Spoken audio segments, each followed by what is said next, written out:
Your team need to score, not you need to score.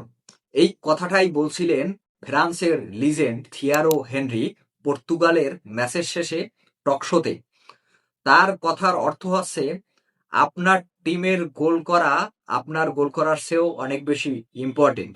এখন প্রশ্ন হচ্ছে, তিনি এই কথাটি কেন বলেছেন, সেটা বুঝতে হলে এই ভিডিওটি দেখুন।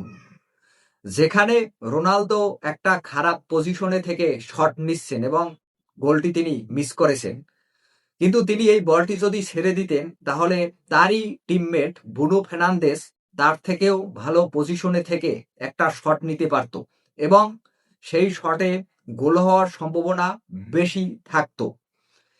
এই যে বিশ্বকাপ শুরু হওয়ার আগে পর্তুগালের টিমকে বা পর্তুগালের মিডফিল্ডকে সবচেয়ে হাই রেট করা হয়েছিল। বিশ্বকাপের সেরা মিডফিল্ড হিসেবে পর্তুগালের মিডফিল্ডকে পোর্ট্রেট করা হয়েছিল, কিন্তু কঙ্গোর সাথে ম্যাচে সেই মিডফিল্ড কিন্তু ওয়ার্ক করেনি। মিডফিল্ড থেকে ফাইনাল থার্ডে কিন্তু খুব বেশি পাস যায়নি। এখন ফাইনাল থার্ডে যদি বল সাপ্লাই না আসে, তাহলে আপনার দায়িত্বটা কি? এখনকার যে স্ট্রাইকার হল্যান্ড, এমবাপ্পে যদিও স্ট্রাইকার না, তিনি একজন উইঙ্গার, তারপরও তিনি খেলেন তো স্ট্রাইকার পজিশনই। তারাও কিন্তু নিচে নেমে বল ক্যারি করার চেষ্টা করে, কিন্তু ক্রিস্টিয়ানো রোনালদো তিনি কিন্তু সেই কাজটি করেননি। কঙ্গোর যে ব্যাকলাইন, সেখানে কিন্তু 5 জন ডিফেন্ডার ছিল, সাথে রোনালদো একজন, মোট 6 জন কিন্তু ওইখানেই ছিল।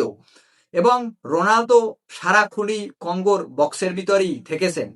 তিনি চেয়েছেন যে তার টিমমেটরা তাকে একটা বল পাস দিবে এবং তিনি একটা গোল করবেন।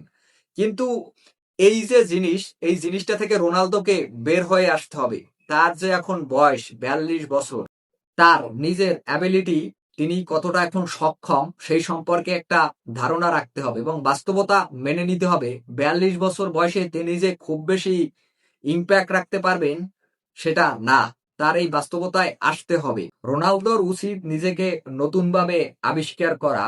তিনি এখন এই পর্তুগাল টিমে 90 মিনিট খেলার মতো অবস্থায় নেই।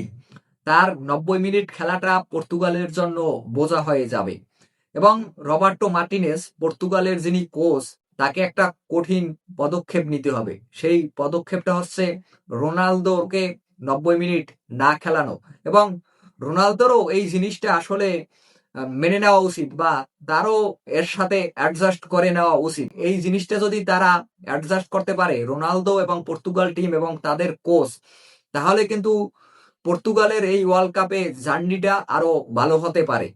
আর যদি তারা তাদের সেই সিস্টেমটা চেঞ্জ না আনে, আমি মনে করি না পর্তুগাল এই বিশ্বকাপে খুব বেশি দূর এগোতে পারবে।